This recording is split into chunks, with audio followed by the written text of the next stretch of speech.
Hello po, good morning. Ayan, magandang umaga po sa lahat ha. Ngayon po ay December 10 na.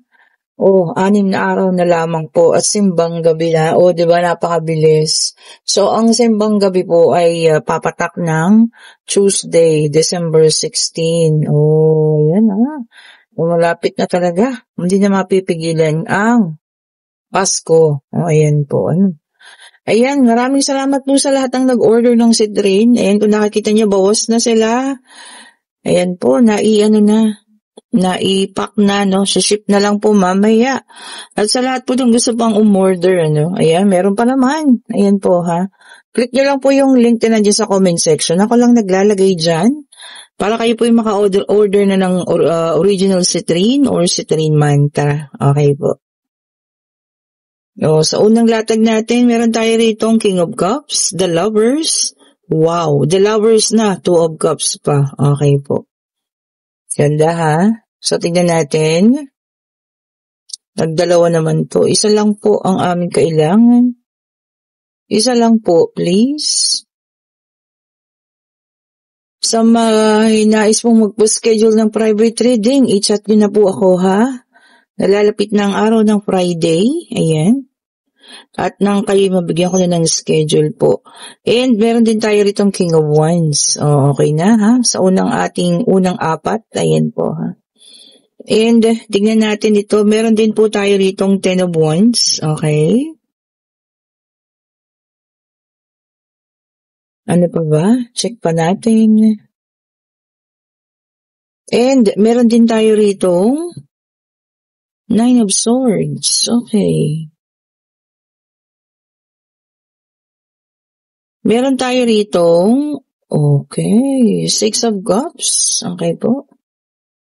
And para sa ating last na card, wow, Ace of Pentacles. Okay po, kompleto na ang ating situational reading sa umagang ito, no? Kung kanino man ito, ayan ha. Ulitin ko, hindi po lahat makaka-resonate. Pwedeng sa kanya, pwedeng sa iyo. Pwede pong kung kanino man ha. Kung hindi sa inyo, ilipat. Pwede naman pong skip yung video, no? Kung hindi po para sa inyo, ha? Huwag nating ipilit. Ayan. So, dito nakikita natin po, ha? Meron ng The Lovers dyan. Meron pang Two of Cups. Definitely, ang dalawang ito ay, alam niyo yan, tinatawag na soulmate. Kasi yung isa, ito pala, no? Yung Two of Cups is potential soulmate. Pero yung The Lovers, soulmate na talaga. Diba? Parang, na lang, sinecure niya lang, no? Na talagang kayo po ay soulmate. Ang nangyari lang kasi dito, no? Nagkaroon kayo ng paghihiwalayan. Ayan, nakasakit sa inyo parehas, ha? Parehas kayo naging emotional. Ayan po, no? And siguro yung isa, nagkaroon ng third party, maaaring isa sa inyo, no? Pwedeng ikaw, pwedeng siya. Pero kung siya man ito, nakikita ko kasi dito, no? Nagiging emotional siya. Sa tuwing binabanggit or may sinasabi si Bakikang tungkol sa iyo, ha? So, ayan, pasensya na kayo sa aking mga aso. Umaga kasi ngayon.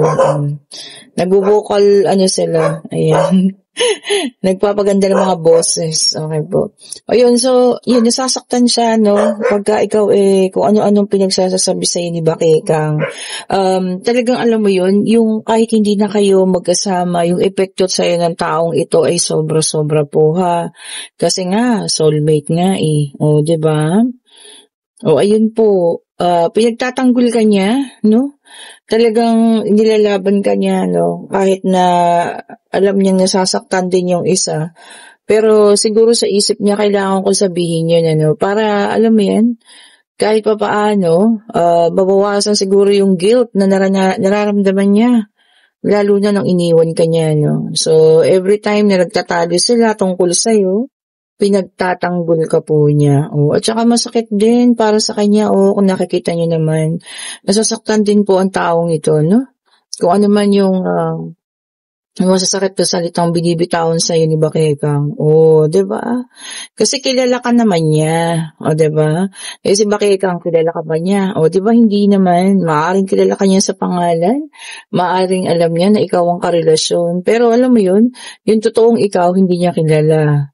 Diba? So, nasasaktan yung taong ito para sa'yo, ha? Diba naman?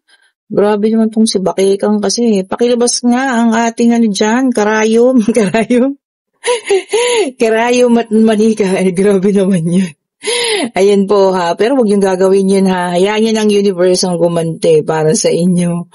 And ito pala yung Ace of Pentacles. Ayan. Siguro maaari ito ay para sa iyo. Malaking kaperahan pa parating ano.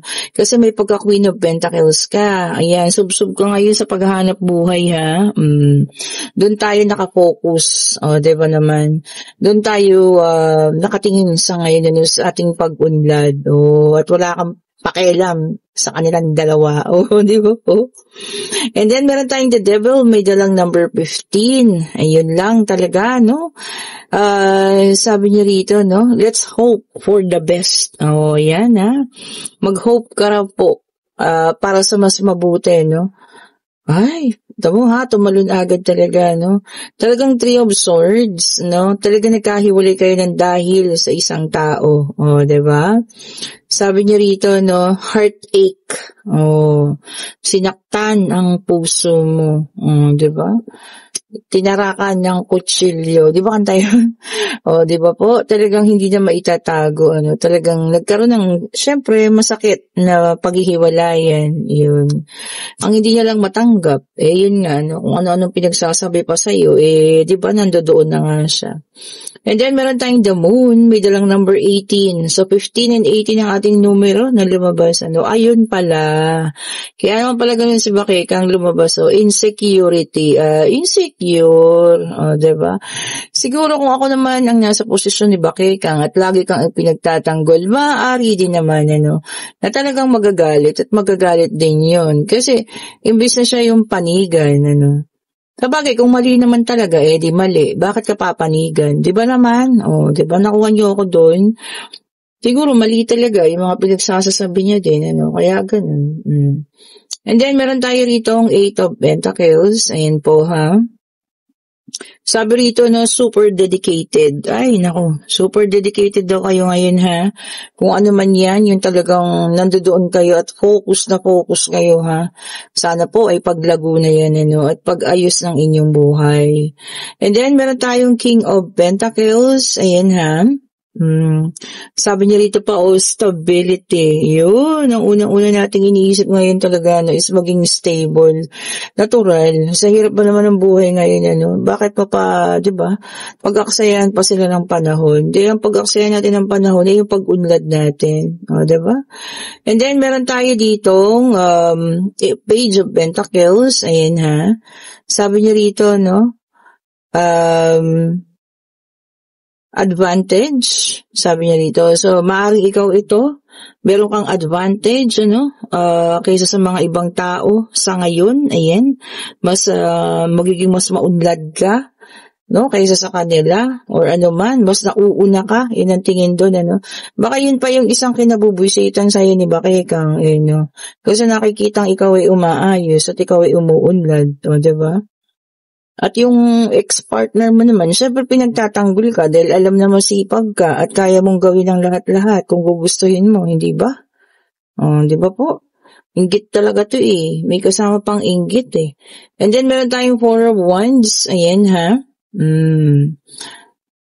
Sabi niya rito, no, coming together. Maaaring kayo po ay magkabalikan pa, ha? Kasi soulmate nga, coming together daw po. So, pwedeng magkita, pwedeng mag-usap pang muli, pwedeng makarealize ang person mo, no? Kung ano't ano man yan, nakita niya ng tunay na masamang ugali. Di ba ka ngayon? Diba po? Ayan, kinuha ko itong ating ito pang deck of cards. Ayan, pero pangatlo ito. Ito para sa iba naman, Tingnan natin. Okay, so meron tayo ditong air sign, Gemini, Libra, and Aquarius. Meron sa inyong hindi mapagkatulog, kakaisip. Kung ano man po yan bumabagabag sa inyong isipan, siguro kailangan natin isang tabi muna yan. Kasi ano na yung health ninyo naapektuhan na po Alam niyo pag kulang kayo sa tulog, alam niyo palagi masakit ang ulo ninyo. Diba? So, huwag natin hayaan na maapektuhan ng ating kalusugan. And then, meron tayong The Justice na naka-reverse, air sign, ayan ha. O yung iba naman sa inyo, no, magiging biktima raw po ng pambubullying, o ayan, kung ano man ha, kung sino man sa inyo makakaranas niyan, o pwede kayong magreklamo, wag niyo pong kimkimin, o yung mga pambubuli ng mga taong yan, pwedeng katrabaho mo ito, kaibigan mo, kakomodidad mo, no, na talagang binubuli ka everyday, no. Kailangan niyo pong magsalita na, o, diba? And then, meron tayo ditong Four of Swords, air sign ulit ito. Puro air, o, diba? 3 air na to, ha? Okay, so may nangangailangan dito ng rest. Kailangan magpahinga. Baka nakakaramdam na ng pagod. Kapag ka ganun po, sinisenyosan na kayo ng inyong katawan na hindi nakakayanin. Kaya po ganun, ha? Kailangan nyo rin magpahinga. And then, Seven of Swords, air sign ulit. So, talagang kinwadro niya, no? Kwadro na air sign. Sabi niya rito, ha? Acting strategically. O yan. So, may gumagawa raw ng pag-acting sa inyo, no? Siguro, pinasasakay ka muna at meron talagang gustong kuhaanin sa iyo, no? Dinadrama-dramahan ka muna. O, ayan po, ha? Mag-ingat. And then, meron tayong Five of Swords, air sign ulit. Okay. Gemini, Libra, and Aquarius. Okay. Sabi niya rito, no, gagawin mo ang lahat. Maipanalo mo lamang yan. Oh, ano ba tong laban na to? Pwedeng laban sa buhay, no, na kailangan natin gawin ang lahat-lahat para maipanalo natin, which is good naman po. Wag lang natin gagawin sa masama, ha? Ay, grabe na ito. Tignan niyo ang card. Pang ilang card na to, air sign ulit. Ayan. So, sabi rito, no, success and breakthrough is coming. O yan, baka mabibigyan ka ng breakthrough, ha, pwedeng sa trabaho ito. Pwede kang bigyan ng breakdown, no, para maging maayos, o, diba? So, kung ano man yan, tanggapin mo, challenges yan, eh. And then, meron tayong The Hangman, water sign na, Cancer, Scorpio, and Pisces. Ayan. Sabi niya rito, no, deep thinking. So, meron sa inyong nag-iisip ng malalim. Baka meron kayong kailangan pag-isipan at pagdesisyonan. Natural, kailangan natin pong pag-isipan mabuti, ha? Bago tayo magbagsak ng kung anumang desisyon yan. And meron tayong earth sign, Four of Pentacles. Ayan. Sabi niyo rito, no, control yourself. O baka malalagay ka sa alanganin. Na alam mo yun, parang hindi mo makokontrol ang sarili mo. Pinapaalala sa'yo ng baraha, ha? Control yourself. Lalo na kung meron kayong ang tawag dito, high blood, o diba? Speaking, high blood. Baka meron kayong ganyan. Alam niyo yun, syempre pag nagalit, diba? Sobra-sobra. O, kailangan po natin i-contain ang ating sarili. Ayan, pwede na kayong magtanong pag-ibig, pangyayari, pag-travel, kung ano man yan, answerable by yes or no. Divine Universe, ayun na agad. Ibigay mo sa amin, ibinigay agad. O, diba? At ito na ang sagot, and yes po, ha. Merong isang taong mahiyain dito, no? Maaaring nandito sa atin. Pero, alam niyo yun, meron siyang nais na tanungin. Kaya lang napakamahiyain niya. O, ayun po, ha. Parang nakikita ko rito, gusto niya magpa-reading, kaya lang mahiyain, eh. O, ma'am, i-click niyo lang yung link dyan. Huwag ka pong mag-alala, no? At sa card naman tayo magpo-focus kapag kayo po ay nagpa-reading. Wala akong ginajudge na tao. Hindi po ako judger. I am not a judge. O, diba? Sa po tayo magbe-base, ha? Sa mga cards po pag nagpa-reading.